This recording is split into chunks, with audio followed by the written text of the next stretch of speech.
उत्तर प्रदेश में विधानसभा चुनाव में अब समय बेहद कम बचा है। वहीं अभी कई प्रत्याशियों की घोषणा होना बाकी है। ऐसे कम समय और अपने लिए चुनावी जमीन तैयार कर पाना उनके लिए चुनौती बनता जा रहा है।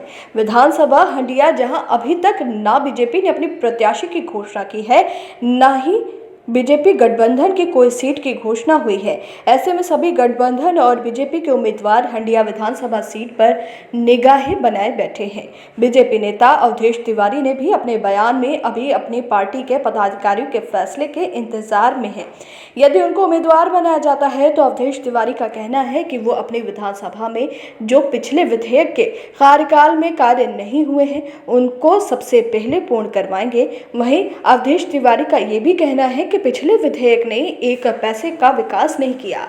वहां की जनता को विकास चाहिए, व्यापारियों को सम्मान चाहिए और मैं 2022 विधानसभा चुनाव में यदि जीत हासिल की तो विधानसभा की जनता को विकास भी दूंगा, सम्मान भी दूंगा। भावी प्रत्याशी है होने वाले हैं, तो क्या लगता है, क्या उम्मीद जताई जा रही है कि जो आपके क्षेत्र में जो समस्या है उसको आप कैसे दूर करेंगे? देखिए, सर्वप्रथम हम अपने हंडिया क्षेत्रवासियों को प्रणाम करता हूं और हम एक प्रत्याशी के रूप में यहाँ पर चल रहा हूं, तो हम उनके लिए, उनके विकास के लिए, अपने हंडिया के विकास के लिए, उनकी सभी मांगों को, उनकी मुद्दाएं जो भी हैं, उसके लिए हम काम करेंगे। आप 15 साल से लगातार निरंतर अपने क्षेत्र में कार्य कर रहे हैं, जी। तो क्या आप किन मुद्दों को लेकर आप, अगर आप विधायक बनेंगे, किन मुद्दों को उठाएंगे आप? देखिए, अभी तक हंडिया विधानसभा में हमारी कोई वहाँ पर चुने हुए प्रतिनिधि नहीं थे। ये विपक्ष की जो भी चुने गए वहाँ पे व्यक्ति थे, उन्होंने हंडिया में कुछ भी काम नहीं किया। तो जैसे कि हमारे क्षेत्र में तमाम समस्याएं हैं, बेरोजगारी है।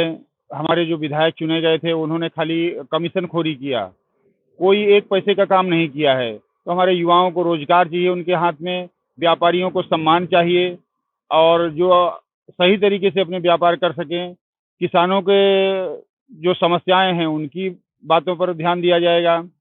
महिलाओं और बहन बेटियों की इज्जत के बारे में सोचा जाएगा। हर तरह के जो भी समस्याएं वहाँ की है हंडिया विधानसभा की, उस पर हम अपने विधानसभा में हम इसकी आवाज़ उठाएंगे, अगर वहाँ के लोगों ने हमें चुन करके भेजा है यहाँ पर। तो कलयुग के दौर में नेताजी जिस तरह से लोग दल बदल की राजनीति करते हैं, तो वहीं अभी निकल के आ रहा है कि आप दल बदल की राजनीति से दूर रहते हैं। क्या लगता है इस कलयुग के दौर में क्या कलयुग का प्रत्याशी काम कर पाएगा?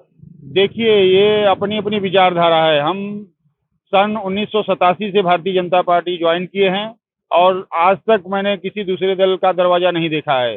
लोगों का विश्वास है, लोग करते हैं, लेकिन हम उस पर विश्वास नहीं करते हैं।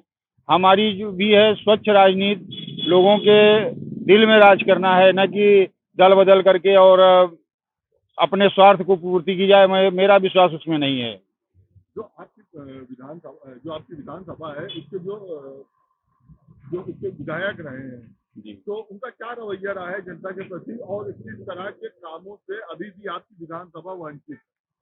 देखिए, हमारे जो हंडिया विधानसभा में अभी तक चुने हुए तमाम लोग आए, दूसरी भारतीय जनता पार्टी से दूसरे दूसरे दलों के लोग आए और खाली अपनी स्वार्थ पूर्ति के लिए उन्होंने काम किया, खाली कमीशन खोरी किया। एक पैसे, हम लोगों को जो पार्टी का आदेश होगा उस पर हम लोग चलेंगे और बाकी का सोचना हमारे भारतीय जनता पार्टी का काम है। पार्टी बड़ी होती है। हमारे भारतीय जनता पार्टी में सर्वप्रथम राष्ट्र होता है, उसके बाद पार्टी होती है, फिर तीसरे पायदान पर हम आते हैं। तो पार्टी जो भी निर्णय लेगी वो मान्य है हमें। 2022 के विधानसभा चुनाव में आम जनता से और खासकर हंडिया के आम जनता से आपकी क्या अपील रहेगी?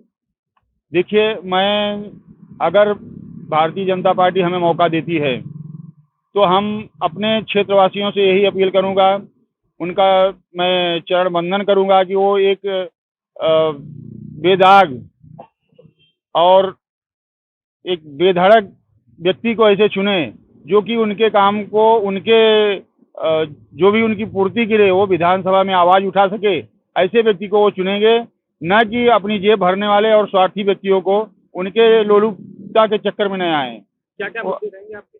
देखिए, हमारे मुद्दे यही रहेंगे, युवाओं को रोजगार, व्यापारियों को उचित ढंग से उनका व्यापार सुचारू रूप से चले, किसानों की जो भी समस्याएं हैं, तमाम तरह तरह की जो भी जल भराव की समस्या होती है और आए दिन और भी जो भी समस्या होती है उनको निदान करने का काम विधानसभा में हम उठाएंगे।